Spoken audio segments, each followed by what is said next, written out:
C'est pourquoi voici à quoi ressemble le royaume des cieux. Un roi décida de régler ses comptes avec ses serviteurs.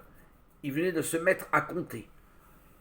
Quand on lui amena un qui lui devait des millions de francs, cet homme n'avait pas de quoi rendre cet argent. Son maître ordonna alors de le vendre comme esclave et de vendre ainsi aussi sa femme, ses enfants et tout ce qu'il possédait afin de rembourser ainsi la dette. Le serviteur tomba à genoux devant son maître pour lui supplier. Prends patience envers moi, lui dit-il, et je te paierai tout. Le maître en eut pitié. Il lui remit sa dette et le laissa partir.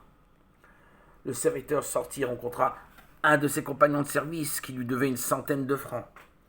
Il le saisit à la gorge et le serrait à l'étouffer en disant paie ce que tu me dois.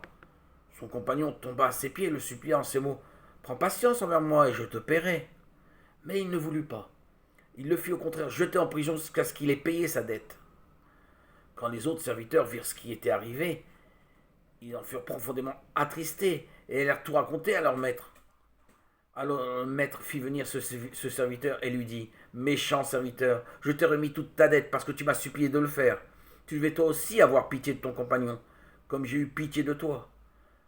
Le maître était très en colère. Il envoya le serviteur en prison pour y être puni jusqu'à ce qu'il y ait payé toute sa dette.